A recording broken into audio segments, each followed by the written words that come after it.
Bonjour Monsieur Soral, une petite question. J'aurais voulu savoir ce que vous pensez de l'affaire Asselineau, qu'on pourrait presque appeler Asselineau-Gate à ce stade. Voilà. Écoutez, je vous remercie pour votre courage et votre combat.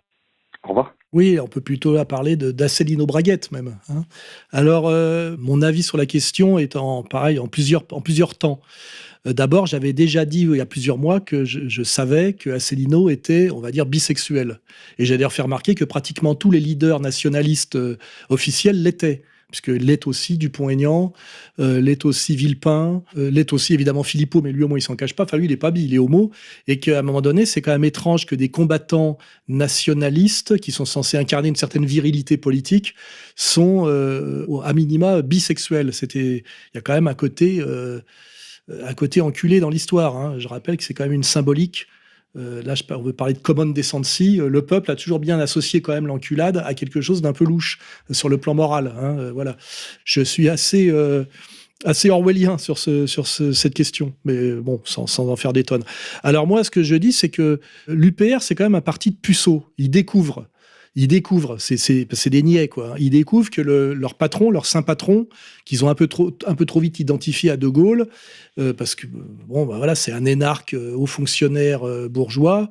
Ils découvrent que effectivement, il se servirait de son poste de chef pour essayer d'avoir des relations sexuelles et pas que sexuelles d'ailleurs, hein, affectivo-sexuelles avec des jeunes hommes. Voilà, bon bah, il semblerait qu'Asselineau soit un type qui ait découvert un peu tout sur le tard. Ben, il a découvert effectivement son nationalisme intransigeant alors qu'il a passé des décennies derrière Pasqua et derrière Tibéri, et il a découvert sur le tard, ou il a osé exprimer sur le tard, son homosexualité. Alors moi j'ai eu accès à tous les documents, hein, puisqu'on m'envoie tout, donc j'ai lu les mails, les machins, etc. Je trouve ça un peu triste parce que là on a affaire à un type qui a mon âge, hein, je le rappelle, même s'il est beaucoup plus vieux, qui est un amoureux des jeunes hommes et qui essaye de vivre sa sexualité contenue ou cachée toute sa vie parce qu'il est marié, il a 2 gosses, je crois, et qui se fait rembarrer en plus parce que en plus il n'a pas vraiment le physique pour séduire. Et là, on est dans ce qu'on peut appeler de l'abus de position dominante, de la tentative de promotion canapé, quelque chose qui correspond tout à fait à ce qui se passe et ce qui est à peu près normal dans toutes les hiérarchies, c'est-à-dire que c'est lui le patron, c'est lui qui a monté la boîte, hein, qui s'appelle l'UPR. Je le dis bien, sans lui, l'UPR n'existerait pas et n'existera d'ailleurs pas.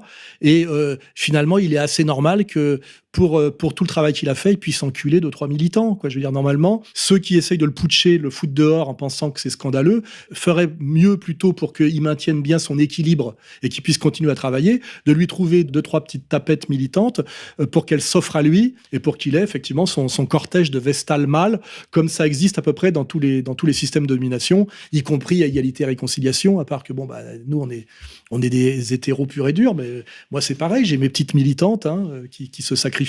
C'est tout à fait normal pour le travail. Donc là, il y a plusieurs choses qui se télescopent. C'est la naïveté des militants de l'UPR qui se scandalisent que l'autre soit bi, alors que ça se voit, hein, excusez-moi, ça se voit. De penser que c'est très grave, alors que non, c'est pas très grave. Ça change rien à son analyse sur l'article 50 et sur la nécessité du Frexit.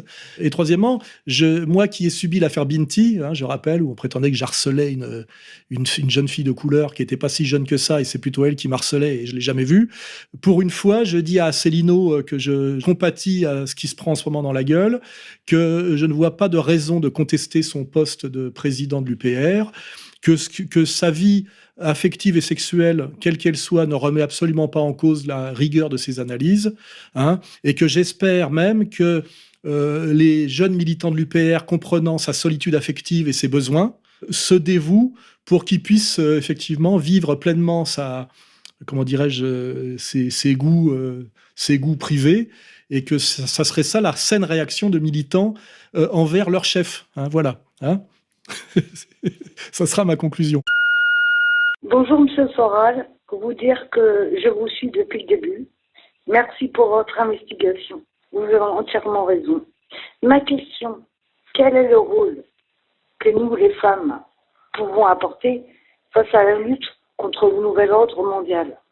Merci, je vous adore. Bon, bah, c'est gentil. Bon, une question de femme, de temps en temps, ça fait du bien. Eh ben, dans un premier temps, je dirais que les femmes peuvent faire exactement la même chose que les hommes pour le combat, c'est-à-dire diffuser les idées, faire de la propagande, hein, de la bonne propagande, et puis soutenir. Hein. Alors, il y a plusieurs manières de soutenir. Hein. Il y a les gens qui soutiennent en donnant des sous, en donnant de la force de travail. Et puis, ce qui est spécifiquement féminine, c'est de soutenir le combattant mâle. C'est de soutenir son homme et de soutenir les hommes qui combattent. Et là, j'envoie toujours mon petit message. Hein. Ça fait toujours plaisir. Des femmes qui ont des qualités appropriées quand elles se proposent pour aider le combattant qui, comme Monsieur Asselineau, mais dans une autre catégorie, le combattant qui a besoin d'amour, hein, évidemment. Hein. Personne n'est au-dessus d'eux, comme les gens qui disent vous êtes au-dessus de ça. Non, on a besoin. L'homme est une machine, une mécanique. Qui fonctionne sur des équilibres. On mène des combats, on prend beaucoup de coups, des insultes, des diffamations, des menaces, des amendes, des procès. On a besoin par ailleurs de recevoir de l'amour. Et il y a plusieurs manières de donner de l'amour. Hein, quand c'est bien présenté, avec le cœur et ce qui s'ensuit, on ne dit pas non. Petit message. Hein. Allez, on va rester là-dessus. Hein.